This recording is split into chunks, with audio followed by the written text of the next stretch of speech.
Assalamualaikum warahmatullahi wabarakatuh. Selamat datang ke videonya semuanya. Perkenalkan, nama saya Jafto Abimanyu Prakoso atau biasa dipanggil Jafto dari kelompok 6 Injectionist. Di sini saya membuat video ini sebagai salah satu bentuk tugas konsekuensi atas kelalaian dan pelanggaran yang saya lakukan di Pesamabil FFUI 2025. Di dalam video ini, saya akan menjelaskan materi yang saya dapatkan di PSAF D2.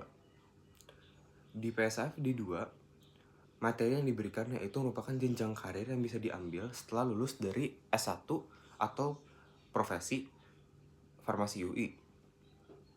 Nah, biasanya orang berasumsi bahwa apoteker hanya orang yang bekerja di lab, di rumah sakit, dan membuat obat sesuai perintah dokter.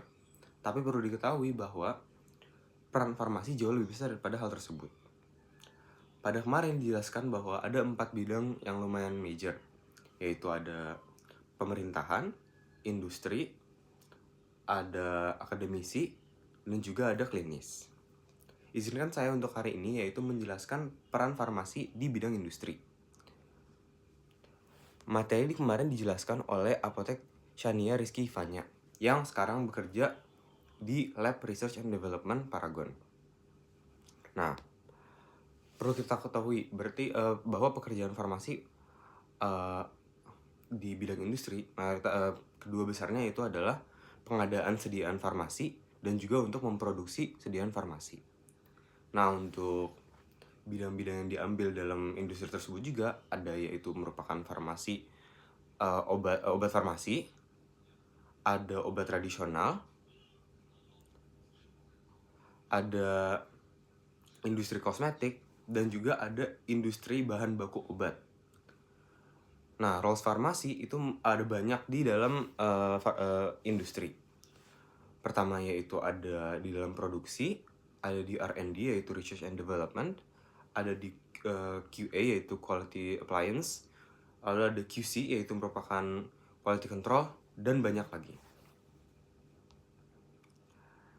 Nah, industri farmasi untuk farmasi di bidang bagian produksi yaitu merupakan memiliki tugas yaitu merupakan mengawasi proses pembuatan obat dan memastikan aktivitas sesuai standar baku. Jadi untuk perannya itu bukan sebagai orang yang membuat produksi tersebut, tapi lebih memantau mesin-mesin dan orang-orang yang membuat obat tersebut agar kualitasnya agar sesuai standar baku dan tidak keluar dari regulasi yang telah dibuat. Lalu selanjutnya yaitu merupakan menjadi QA atau Quality Appliance. Nah, tugasnya itu adalah menyusun dokumen mutu regulasi yang harus dilakukan oleh lab agar sesuai standar.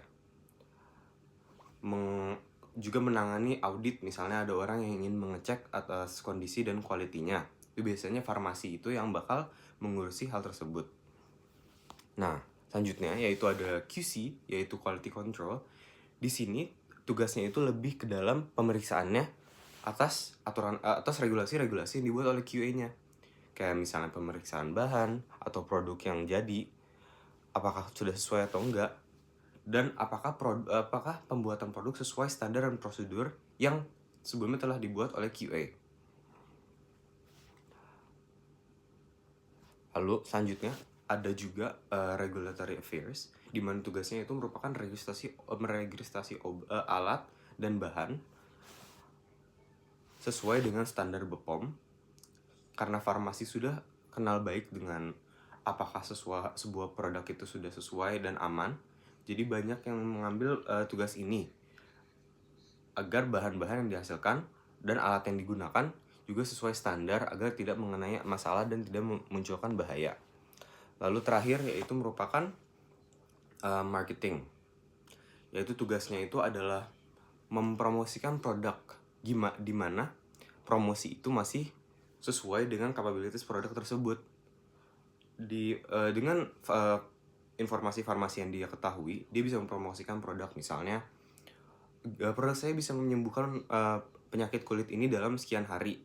Nah, kalau misalnya orang tersebut bisa membuktikan itu, maka boleh dipromosikan sebagai faktor tersebut. Tapi kalau tidak, maka tidak boleh. Maka itu tugasnya farmasi menentukan apakah marketing yang dilakukan possible or not.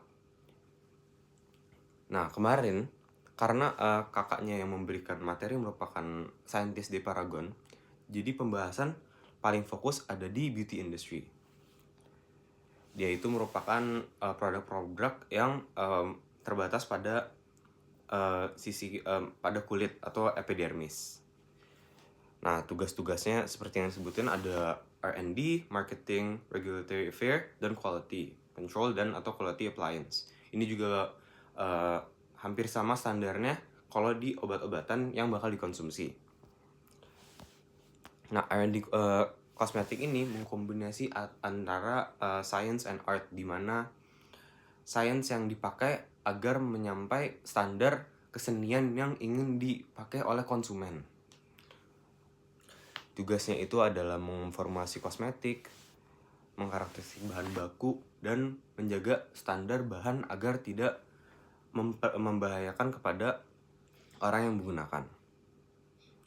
Diperlukan analytical skill yang bagus, farmakologi, dan harus memiliki skill komunikasi yang bagus. Sekian dari materi yang saya berikan.